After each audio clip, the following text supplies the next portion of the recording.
Batang Quiapo, anong panama sa totoong istorya ng buhay ko sa Lako? Nilakbay ko yung katotohanan ng mag-isa kahit malayo. Hanggang nakita ko't nakasalubong yung mga tunay na mga guro. Kaya ngayon, bitbit ko yung mga tunay na mga payo. Yung tent, ginagawa ko raw pistuhan. Saan galing yung sabu? Dapat alam nyo, galing sa'yo yan. Anan to?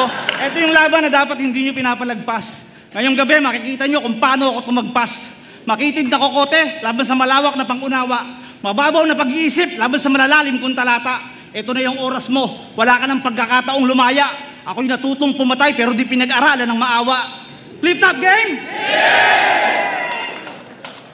Wala nang marami pang atake. Rekta na tayo sa patutunguhan. Wala nang pero dahil okay nang inan to.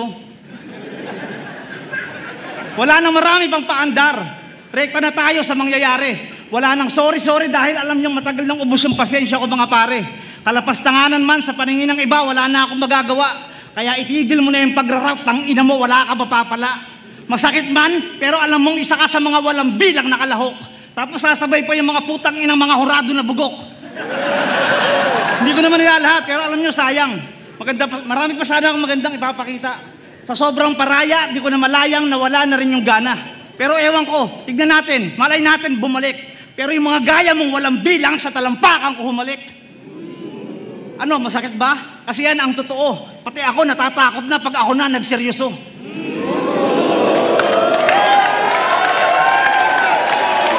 Napanood ko yung mga laban mo. Inisip ko baka ang galing nito. Nung narinig kitang bumanat, putang ina, naawa ako sa'yo. Siyempre nakulong. Baka nag-ipon ng mga barang malakas. Okay na nga na. Baka nag-ipon ka ng mga barang malakas. Putang ina, siguro nahangin na yung utak. Sana hindi ka na lang lumabas. Tapos ano yung pinagkakalat mo? Ikaw yung tupak ng Pinas? Tupak ng Pinas? Tanginan to, kapal na mukha, oh. Baka tulak na ungas. Anong piling mo tarantado? Lahat kaya mong ululin? Bago ka bumangga sa mas matibay, matuto ka munang alamin. Anong akala mo sa akin, gago? Hindi mo ko kayang gibain. Tumanda ka na ng ganyan, magdamo lang yung kaya mong gawin. Ikaw, kung magsalita ka, akala mo ang dami mong nalalaman. Alam mo kung usapang gandang lalaki, wala kang kinalaman. Ito, trivia. Alam niyo ba kung kailan yung unang pagkakataon na may mga babaeng nagsuntukan? Alam niyo kung kailan? Nung lumabas ako ng pintuan. Alam niyo ba kung kailan lumusot yung mga pangit na itsura hindi mo maintindihan? Alam niyo kung kailan? Nung tatay mo nalibugan. Boss Arik, sa susunod, wag mo na itong tulungan makalabas. Ang yabang, ang putang inang kahambugan wagas. Pag nagkwento sa inuman, akala mo kung sinong big time na matigas. Pag uwi, putang ina, walang maisaing na bigas. Oo, alam ko, parehas tayong nakulong.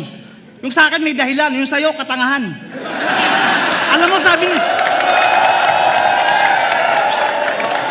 ni Anigma, ang sarap mong sapakin. Alam mo nang may pulis, diniretso mo pa rin. Ang sarap mong iumpog sa pader, baka sakaling magising at matauhan. Huwag kang magkwento ng istorya kung walang katotohanan.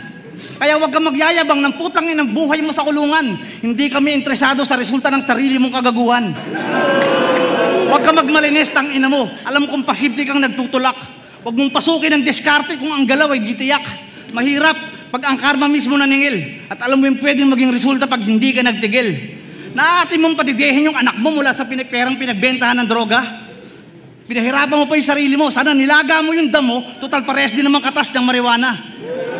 Baliwala rin ang biyaya at mga pangarap mong abutanaw. Aanhin mo ang lahat kung ang landas mo iligaw. Tanggapin mo yung mga bagay, harapin mo yung tunay na ikaw. Para sa nang tagumpay kung namumuhay kang saklaw. Ang pagrespeto sa sarili ay basihan kung paano ka irerespeto ng iba. Kaya wag mong hanapin yung respeto kung sa sarili mo walang pagpapahalaga. Hakyo ka. Putang ina mo ulol, wag kang mag-aasta sa akin ng ganyan. Wag mong pangarapin yung mga bagay kung walang karapatan. Unang-una, sino ka? Baka di mo naiintindihan. Ang larong to ay tunggalian ng mga ulong may laman. Ito'y duelo at tagisan ng matatalim na kaalaman. Putangin to, wala sa atin o ano. Ang mga tulad mo ay nabibilang sa pangkat bahagi ng mga bilang ng mga taong walang bilang. Magandang mas maaga pa'y alam mo na ang mga yan. Nang sa ganun mawala ka man, alam mong hindi ka kawalan. At paalala sa isang bagay na wag mong kakaligtaan. Pagbigay galang kapag nakikita mong ako ang nasa harapan. Yung mga laban mo, Putang ina, totoo lang, walang katuturan. Ang iniisip ko yung mga audience, putang ina, tuwang-tuwa naman. Tangina naman, ano to, lokohan? O sige nga, magbigay kayo ng linya na itong may kabuluhan. O di ba wala? Ultimo yung mga kanta niya, wala kayong mapapala. Tara, tagay tayo, tapos hindi. Pag nahuli na, wala namang may paki. Tara, tagay tayo, tapos hindi. Ang lakas tumira, walang pambili. Ikaw nga, yung anak mo 5 taon, mag-aaral mag-rap, tapos ganyan yung mga tema. Siguro hanggat bata pa lang, mag-ipon ka na ng pampiyansa.